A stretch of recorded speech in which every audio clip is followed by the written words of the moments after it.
The day I found the small, folded note tucked under my grandson's mattress, my heart sank like a stone thrown into a still pond. It wasn't supposed to be there, at least not in the way I discovered it. I had gone into his room to straighten up, a habit I kept since he was a boy. The way I kept every little thing in its place, hoping to keep some order in a world that often felt too chaotic. But this time the note's edges peeked out from beneath his mattress, and I couldn't resist pulling it free. The handwriting was unmistakably his, but the words inside were foreign to the life I thought I knew. "Grandma, I'm not who you think I am," it read in shaky letters that barely filled the small page. I sat back on the edge of his bed, the note trembling in my hands, my mind racing. How could this be? My grandson, my sweet boy who'd grown up climbing trees in the backyard, who'd come home every afternoon to tell me about school and football practice, was hiding something so big, so secret? I felt a sharp pang of confusion mixed with an ache that settled deep into my bones. I closed my eyes and let the memories flood in.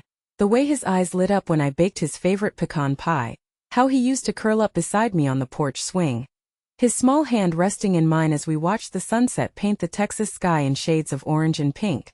I had always believed he was living an honest, straightforward life just like I had taught him to. Honesty, respect, and pride in who you are. That was the foundation I had tried so hard to build for him. I'd watched him grow from a curious toddler into a young man with a smile that could light up any room. I never imagined there was a part of him I didn't know. The note felt like a crack in that foundation, a sudden rupture in the story I'd told myself for years.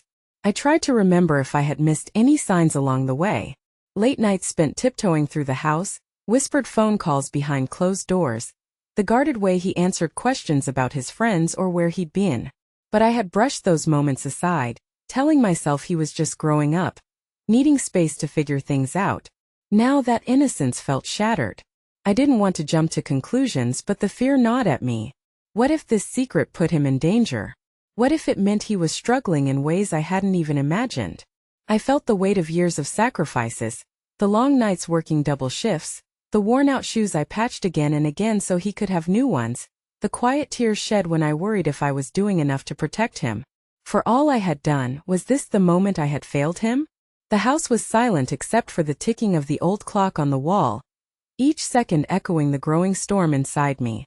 I carefully folded the note and slipped it back under the mattress, afraid that if he found it out of place, it might shatter the fragile trust between us even more. I sat there for a long time, my hands clasped tightly in my lap, wondering how to face the truth I had just uncovered. I thought about the boy who used to run into the kitchen with scraped knees, looking to me for comfort and bandages, trusting me without hesitation. How could he now be living a life so hidden, so far from the values I had tried to instill? The fear wasn't just for the secret itself but for the loneliness it must have brought him, the burden of carrying it alone. It tore at me to think that he didn't feel safe enough to share this part of himself with me. His grandmother, the one who had loved him fiercely since the day he was born. I paced the small living room, the walls closing in around me as questions swirled in my mind. Could I have done something differently? Was I too strict, too distant in recent years? I remembered the way he had grown more reserved lately, the way his smiles became less frequent, replaced by a quiet sadness I had mistaken for teenage moodiness. Now I realized that sadness was a silent cry for help, a hidden pain I had failed to see. Tears welled up, blurring my vision as I thought about the family we had built together. The laughter around the dinner table, the Sunday afternoons at church, the stories shared under the big oak tree in the backyard. I had always imagined his future as bright and full of promise, guided by the faith and values I held dear. But with this note in my hand, that future suddenly felt uncertain, fragile. I felt a wave of helplessness wash over me. How do you protect someone from the world when they're afraid to be themselves? How do you hold on to hope when the person you love is hiding a part of their soul? I didn't have the answers, only the fierce determination to find them. My love for him was stronger than any fear or confusion, but I knew the road ahead would be difficult. For hours I sat in the quiet of the night, the note still clutched in my hands like a lifeline. I thought about the moments we shared, the laughter and the tears, the promises I made silently to always be there for him.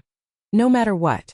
I knew that if I wanted to truly help him, I had to face this secret head-on, even if it meant stepping into unknown territory. The dawn crept through the window, casting a pale light over the room, and with it came a small flicker of resolve. I would not let this secret break us. I would find a way to stand beside him, even if his world was different from the one I had imagined. But first I had to understand what that world really looked like. I remembered the stories from my own childhood, the times when I felt out of place and misunderstood, the way my mother's stern voice sometimes made me shrink inside.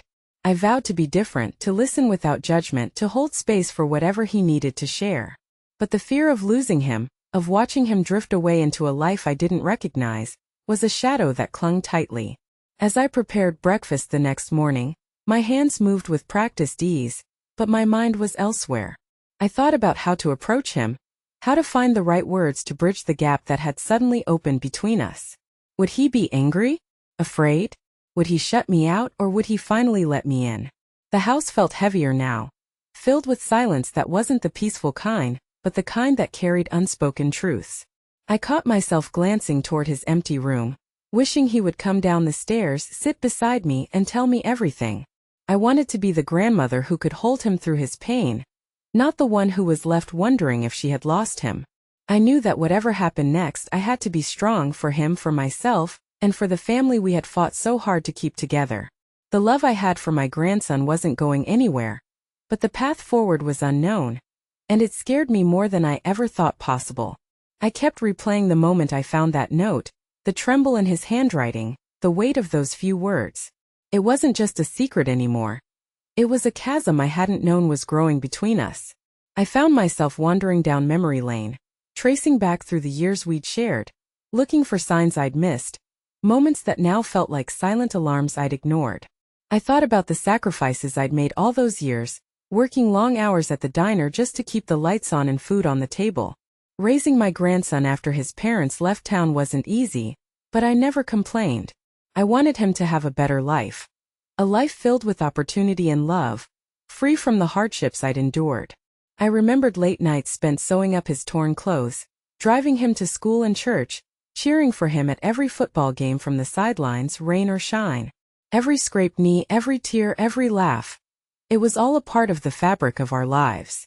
I'd hoped my efforts laid a foundation strong enough to protect him from the world's harsh edges. But now the memories felt bittersweet. I recalled the subtle changes in him over the past months, signs I'd brushed off too easily. There were the late nights when he'd come home past curfew, his eyes darting away when I asked where he'd been. The times he'd dodge my questions with a nervous laugh or change the subject entirely. I told myself it was just teenage rebellion, that he was simply growing up and testing boundaries. But those evasions now felt like threads unraveling a truth I hadn't been ready to face. I remembered the evenings when he would disappear into his room, locking the door behind him, leaving me standing outside, unsure if I should knock or give him space. The times he refused to eat dinner with us, retreating instead into silence. I'd thought maybe he was overwhelmed by school or friends, but now I wondered if those moments were his way of hiding parts of himself, afraid to reveal what was really inside. The more I thought about it, the more I realized how much I'd missed. Not because I wasn't paying attention, but because I didn't want to see. Sometimes love makes you blind, and I'd been blinded by my own hopes and fears. I wanted to believe my grandson was safe, that the values I taught him still held strong. But the truth was more complicated, and it scared me. I found myself caught between hurt and confusion, unsure how to approach him without pushing him further away. How do you ask someone to open up when they've built walls so high you can barely glimpse the person inside? I feared that confronting him too soon or too harshly might shatter the fragile connection we still had. Yet, silence wasn't an option either. I couldn't pretend the note didn't exist or that my suspicions were wrong. I thought about the community we lived in, small, close-knit, but not always kind to those who stood out. The unspoken rules that everyone followed, the judgment lurking behind polite smiles. I wondered if my grandson had been carrying not just his secret, but the fear of rejection, of being misunderstood by the very people who were supposed to love him unconditionally. It broke my heart to think he might have felt alone in a world that should have been his safe place. As the days passed, I found myself watching him more closely, searching for clues in his behavior, his expressions, the way he moved through our home. I noticed the way he flinched when certain topics came up, the guarded way he answered questions about his friends or plans. I saw the tension in his shoulders, the sadness lurking behind his smiles. Each observation made the knot in my chest tighten. I wrestled with my own feelings, disappointment, fear, love, and an overwhelming desire to protect him. I questioned if I had done enough, if my own fears had made me less approachable. Had I unknowingly made him believe that parts of himself were unacceptable? The thought was unbearable. One evening I sat on the porch swing, the cool Texas breeze brushing against my face, and I prayed for guidance. I prayed for strength to be the grandmother he needed, for patience to listen without judgment, for courage to face whatever truths he was ready to share. I knew that love alone wasn't always enough, that sometimes you had to fight to understand, to accept, to stand by the ones you love, even when their lives didn't fit the mold you imagined. I realized that before I could help him, I had to change my own heart. I had to open my mind to a world beyond the values I'd held so tightly, to embrace the complexities of his life without fear or shame. It was a hard lesson, one that filled me with uncertainty, but also a fragile hope. The more I thought about it, the more I understood that this secret wasn't just his burden. It was ours to carry together. I needed to be the safe place where he could lay down his fears, the steady hand to guide him through the storm. But first, I had to find the right way to reach him, to break through the silence that had wrapped itself around us like a thick fog. I caught myself rehearsing conversations in my head. Careful words, gentle questions, promises of unconditional love. I wondered if he would respond with anger, relief, or more silence. I worried about the family and neighbors, about the whispers and sideways glances that might come if his secret ever became known. The weight of all these fears pressed down on me, making each breath feel heavier. At night, I found myself lying awake, staring at the ceiling, thinking about the boy who had once confided in me his dreams and fears without hesitation. I missed that boy. I missed the closeness we'd shared before the silence grew between us. But I also knew that the boy was still there, somewhere beneath the layers of secrecy and fear. I remembered the stories my own mother told me about the hardships she faced when she was young, how she learned to mask her pain with a smile, how she longed for understanding in a world that seemed determined to judge. I drew strength from her resilience, her unwavering belief in the power of family and faith. I resolved to carry that strength forward, to be the grandmother who could hold her grandson through whatever storm he was facing. I thought about the future, uncertain and daunting. I didn't know what his secret truly meant, or how it would change our lives. But I knew that running from it wasn't an option. The love I had for him was a fire that refused to go out, even in the darkest nights. I decided to give him space, but also to be ready when he was ready, to listen without interruption, to hold him without judgment, to stand with him no matter what. I promised myself I wouldn't let fear or misunderstanding drive us apart. The house felt different now, filled with a quiet tension but also a fragile hope. I knew the road ahead would be long and uncertain, but I was determined to walk it with him step by step. Because family isn't just about shared blood. It's about the love you choose to give, even when the path isn't easy. And so I waited, holding on to the memories of the boy I knew and the hope for the man he was becoming, ready to face whatever truths he was willing to share. The evening I finally gathered the courage to sit down with him. My heart pounded like a drum in my chest. I found him in the living room, curled up on the worn couch, eyes fixed on the flickering television but clearly not seeing anything. The house was quiet except for the low hum of the screen, and for a moment I hesitated, unsure if I was about to shatter the fragile peace or finally mend the distance between us.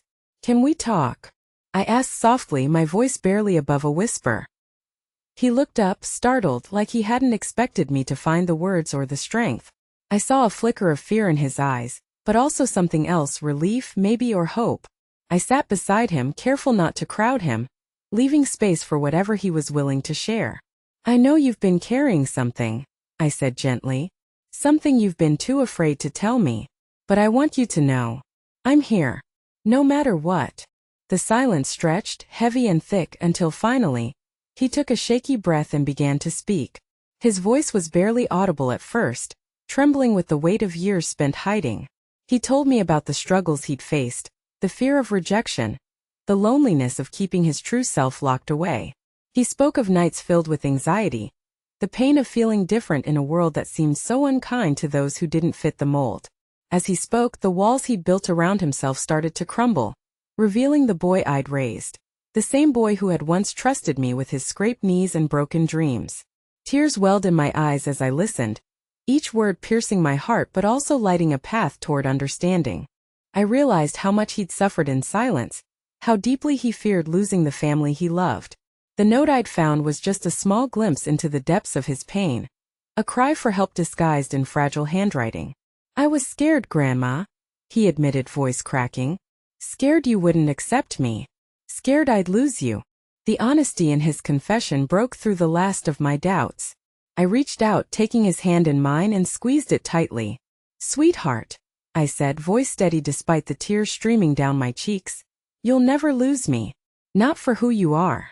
In that moment, the fear and confusion that had gripped me transformed into a fierce determination to stand by him, to protect him from the world's judgment, and to help him find peace within himself. He looked at me, eyes searching mine for a sign that this wasn't just empty words. I gave him a small, reassuring smile and nodded. "We'll face this together. I promise." For the first time in a long while, the weight between us lifted, replaced by a fragile but growing bond of trust. But the road ahead wouldn't be easy. I knew there would be challenges, family questions, community gossip, the struggle to rebuild what secrecy had fractured. Yet, the revelation opened a door we could now walk through together. It was a turning point, a moment where silence gave way to truth, and where love began to heal the wounds hidden beneath years of fear. As the night deepened, we sat there, hand in hand, sharing stories and tears, slowly weaving the threads of our connection back together. I realized that acceptance wasn't just about embracing his secret. It was about embracing him wholly, without condition or reservation. I thought about the sacrifices I'd made, the hopes I'd held for him, and knew that those hopes hadn't changed. They'd simply grown broader, deeper, more inclusive. His happiness, his safety, his truth mattered above all else. I would be his anchor, his refuge, no matter what storms came. That night, as I tucked him into bed, I saw not just the boy who had hidden away but the young man beginning to stand tall in his own skin. And I felt, for the first time in months, a quiet hope blossoming in my heart. I knew there would be difficult conversations ahead, moments when patience and understanding would be tested. But I also knew that we'd crossed a threshold, a moment where love had conquered fear, and where the path forward, though uncertain, was no longer traveled alone. After the night we shared that long, honest conversation, I felt a new sense of purpose stirring inside me. I wasn't just a grandmother anymore. I was a guardian of a truth that needed protecting, a champion for a young man finding his way in a world that wasn't always kind to those who dared to be different. But I quickly learned that love alone wasn't enough to shield him from the challenges ahead. The very next day I began reaching out for help. I called a local community center, one I'd heard about through a friend, that offered support groups and resources for families facing similar struggles. The woman on the other end of the line spoke with warmth and understanding, and for the first time, I felt a glimmer of hope that we weren't alone in this. I started attending meetings, listening to stories that echoed my grandson's, stories of fear, rejection, and resilience. I met parents and grandparents who had walked this path before me, their faces lined with the same worry and fierce love. They taught me about the importance of acceptance, of standing firm in the face of judgment, and of educating those around us to break down the walls of misunderstanding. But as I took these steps, I also encountered resistance, both from within our family and from the neighbors who had always known us as a quiet, traditional household. There were whispers behind closed doors, sideways glances when I walked through the grocery store, and even outright comments from relatives who questioned my decision to stand by my grandson. "Why can't you just tell him to be normal?" one cousin asked during a family barbecue, her voice dripping with judgment. Another niece suggested I was encouraging rebellion instead of discipline. Their words cut deep, but I refused to let their narrow minds shake the foundation I was building for my grandson. I spent long afternoons explaining, educating, sharing what I'd learned at the support groups. I told them about the courage it took for him to open up, about the pain he'd carried alone. Slowly, some began to listen, their skepticism giving way to tears and eventually understanding. It wasn't easy, it felt like dragging a heavy weight through thick mud, but each small shift in perception was a victory. At church, where tradition often held sway, I faced some of the toughest battles. Some members whispered that we were bringing shame to the community, Others openly questioned our faith. Yet I stood firm, reminding them that love was the core of our beliefs, that God's grace was for all His children, no matter their path.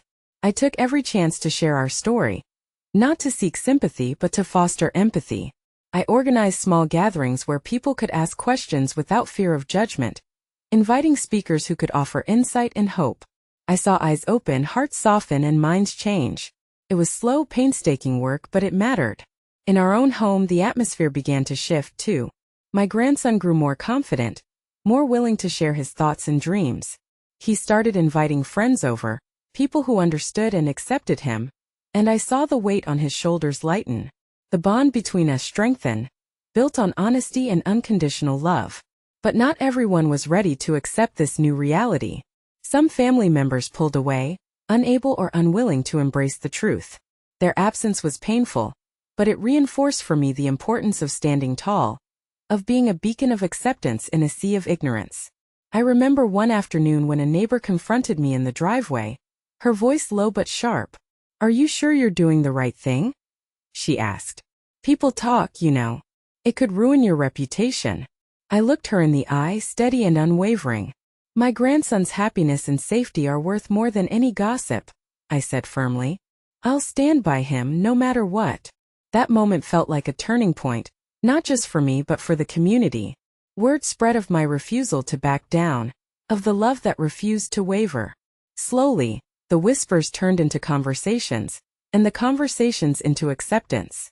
I also found allies in unexpected places. A teacher who offered extra support, a local shop owner who welcomed my grandson with kindness, a church elder who spoke out in our defense.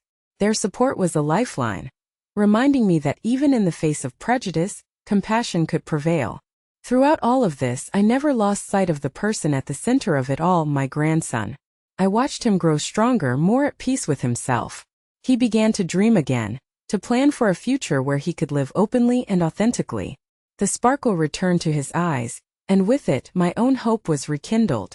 Together we faced the judgments, the misunderstandings, and the fears.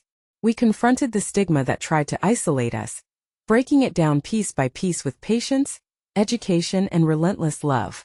It was exhausting work, but every small victory was a testament to the power of acceptance. One evening, as we sat together on the porch swing, he turned to me and said, "Thank you for not giving up on me." His words filled my heart with a warmth I hadn't felt in months. I squeezed his hand and whispered, "I'll never give up on you. Never." The journey was far from over. There were still battles to fight, hearts to change, and wounds to heal. But we had made it through the darkest part, emerging stronger and more united. I realized then that my role had transformed, from protector to advocate, from silent supporter to vocal defender. And in doing so, I found a new purpose, a mission to spread understanding and kindness in a world that desperately needed it. The love I had for my grandson was no longer just a quiet force within our home. It became a beacon for others, a call to embrace truth and reject fear. And as we moved forward hand in hand, I knew we were not just changing our own story. We were helping to change the story of a community, one heart at a time. The morning sun filtered softly through the lace curtains as I watched my grandson move around the kitchen, a quiet confidence in his steps I hadn't seen before. The years of fear and silence had given way to something new, a freedom to be himself, fully and without apology. I felt a swell of pride so deep it caught me off guard. A testament to the journey we'd traveled together. It hadn't been easy. We'd faced skepticism, judgment, and moments when the world seemed determined to tear us apart. But standing beside him through every trial had forged a bond stronger than I ever imagined. Where once there had been whispered secrets and hidden pain, now there was openness and trust.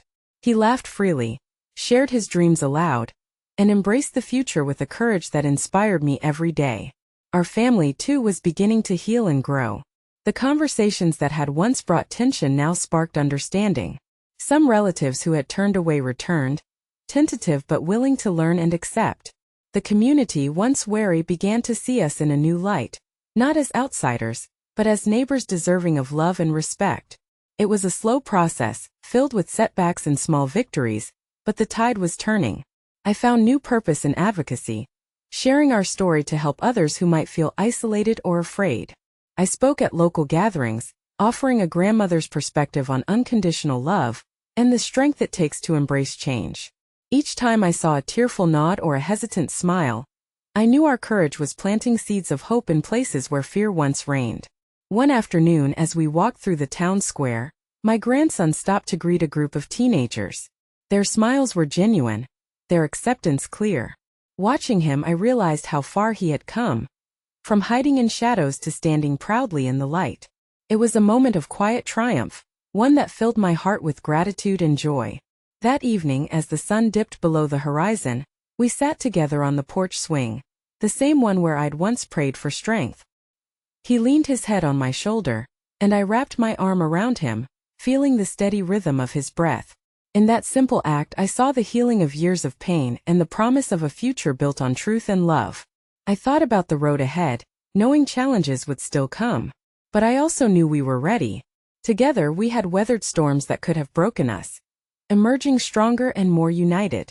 Our story was no longer one of fear and silence but of resilience, acceptance, and hope. I whispered a silent prayer of thanks, for the courage to face the unknown, for the love that never wavered, and for the grandson who taught me that family is not defined by conformity, but by the willingness to embrace each other's truths.